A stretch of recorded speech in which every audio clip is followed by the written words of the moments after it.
Hello and welcome to the How to Live in Denmark podcast. I'm Xander Mellish. People who move to Denmark often complain that the Danes are not spontaneous. Trying to strike up a conversation with someone in the street or in public transport is usually a non-starter. Even when you know people, getting together has to be planned well in advance. Calendars fill up quickly. There's an old joke that if two Italians meet in the street, having not seen each other for a long time, they'll go get a spur-of-the-moment cup of coffee and catch up. Two Danes run into each other in the street, having not seen each other in a long time, they'll both reach for their calendars and figure out when, in the near future, they might have time to catch up. What about next Thursday afternoon, after work and before dinner? No? Well, how about the following Wednesday? The only exception to this lack of spontaneity is spring. This time of year, when the snow is gone and the buds finally start to come out on the trees, an unexpected afternoon of sunshine is a great excuse to toss aside all of your pre-existing plans and go have a beer by the water.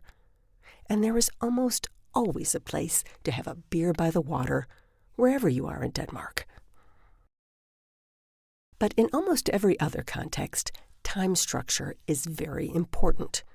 The Danes' passion for planning is natural in a country where, for centuries, winter made survival dependent on a good long-term plan.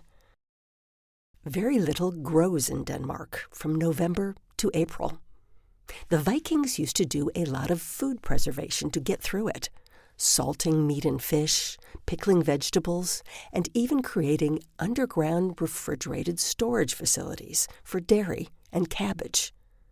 In those days, if you didn't plan, you didn't eat. Their Danish descendants are still planning today, and that lack of spontaneity is one of the reasons things work so well in Denmark. That the bus arrives on time more often than not, that the water systems are maintained and updated, that taxes are paid and benefits are paid out. We recently had a national election in Denmark, and I served as a poll worker in my neighborhood in Copenhagen. The organization was breathtaking. Voters came in, handed over their voting card or showed a passport, got a paper ballot, marked it, dropped it in the ballot box, and left, all within 2 or 3 minutes. I started timing people as they came in the front door, and if they knew who they wanted to vote for, some of them were in and out within 1 minute. Later, when it came time to count the votes, a well-planned sorting system meant that my colleagues and I could tally more than 8,000 paper ballots in under 3 hours. Organization, efficiency, the Danes do it well. What they don't do well is spur-of-the-moment human contact. I saw online recently that an international father was complaining that his kid couldn't connect with the other little kids at a Danish playground. His daughter would approach the Danish children, but they didn't seem interested in joining her on the seesaw or on the slide. The Danes in the online forum explained to him that spontaneous interaction is just not a thing here, even for small children, and that socialization takes place in structured formats, like a kindergarten. Of course, this is maddening when you are new to Denmark and trying to meet people, trying to establish a social circle. I remember one of my first weekends in Copenhagen, I joined a boat trip to Flakfortet, one of the islands in Copenhagen harbor. I thought I'd meet people on the boat. I've been chatting up people on boats and buses and Eurail trains my entire adult life.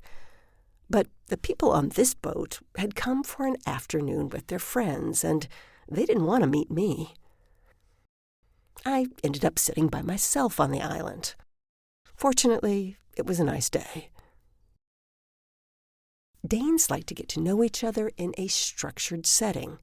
teams and projects and interests, which usually involve set-aside times on set-aside days that everyone can agree on and put in their calendar. Booking generally takes place well in advance, at least 2 or 3 weeks, sometimes longer. The Christmas party is planned in August.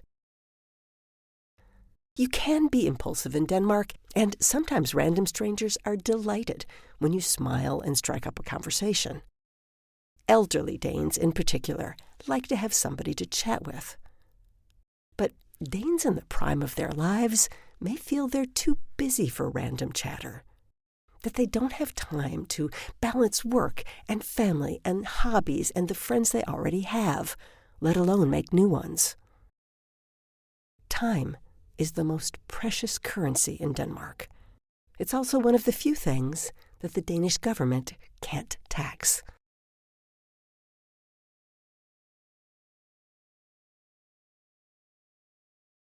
And that's the How to Live in Denmark podcast for this week.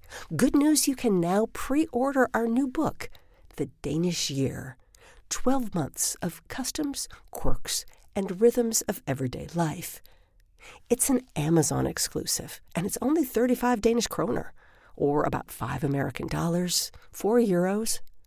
The official publication date is April 22nd, 2026, so if you're listening to this podcast after that date, the book is available right now. Go check it out. See you next time.